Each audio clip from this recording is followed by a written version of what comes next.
দিয়ে বাংলাদেশটা জানো। আমাদের জন্য দোয়া করবেন। আসসালামু আলাইকুম। এই বাংলায় যদি আপনারা আওয়ামী লীগ এবং জাতিদের আবারও আনার চেষ্টা করেন, খুবই দ্রুত যদি এই উপদেষ্টা মণ্ডলী, এই আওয়ামী দোসরদের উপদেষ্টা মণ্ডলীর থেকে তাদেরকে বাদ না দেয়, তবে আমরা আমাদের যে যুব অধিকার পরিষদ খুলনা মহানগর এবং বিভিন্ন থানা থেকে আমরা এর থেকে আরও বড় করে বিক্ষোভ সমাবেশ করব। সেটি হবে খুলনা মহানগরের সর্বশ্রেষ্ঠ বিক্ষোভ সমাবেশ।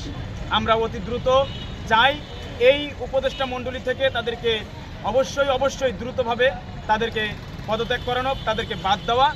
তারপরে আমরা আমাদের যে সমাবেশ বা করব কি করব না সেটার সিদ্ধান্ত নেব। কিন্তু যদি ধারাবাহিকতাভাবে তারা তাদের কথাকে ঠিক রাখে যে না, তারা তাদেরকে এই স্থানেই রাখবে, তাহলে আমরা আন্দোলন চালিয়ে যাব। কিছু কথা আমি সংক্ষেপেই বলে যাই আপনাদের কাছে।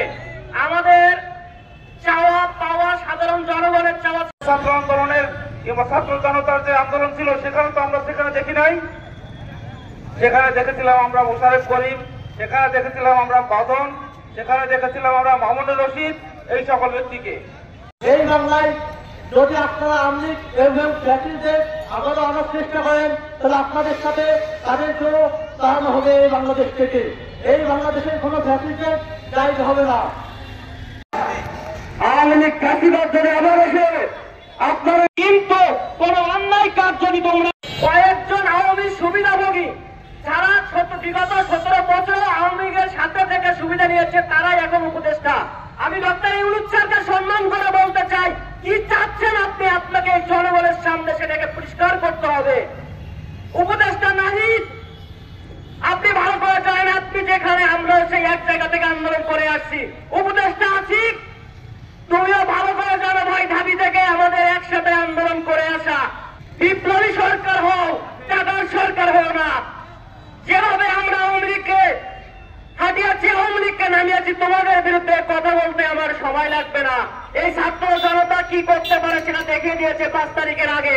স্পষ্ট ভাষায় বলতে চাই, কোন প্রকার সুশীল হওয়ার সুযোগ নেই। নাটক কম করতে হবে, প্রিয় তোমরা ছাড়া ওইখানে আছো। তোমাদেরকে জনগণের পালস বুঝতে হবে, কথা বলতে হবে, কাজ করতে হবে। আসলে এদেশের 90% জনগণ কি চায়। কোন ভাবে যদি চিন্তা করা হয় যে আওয়ামী লীগকে পূর্ণ প্রতিষ্ঠিত করা হবে, সেটা তোমাদের জন্য বড় বোকামি। ঈশ্বর যখন ক্ষমতায় ছিল, সে এসেছিল স্বৈরাচার ভাবে, করতে পারি নাই। অনিরাজন দেখেছি, এদেশের জনগণ দেখেছে, তারাও খুব বেশি কিছু করতে পারি নাই। যেতে হয়েছে, তোমাদেরও যেতে হবে। সুতরাং সাধু সাবধান। শাখার পক্ষ থেকে সংগ্রামী শুভেচ্ছা ও অভিনন্দন। কে আমরা কখনোই থাকবো না। কালকে আপনারা দেখেছেন উপদেষ্টা নাহিদ দিকে আপনাদের উপদেষ্টা মণ্ডলীতে আমরা এমন ছিল যে বাসিরিতে আমরা সে বিষয়টা খুব গুরুত্ব সহকারে সাথে থেকে সুবিধা নিয়েছে, তারাই এখন উপদেষ্টা। আমি ডক্টর, সেই স্বপ্ন আবার মাটির সাথে মিশে যাবে। তাই আপনারা আমাদের স্বপ্ন, এই মুজিববাদী এবং এই হাসিনা খুনি হাসিনার দোষর যে করো, যেটা জনগণ চায় না সেটার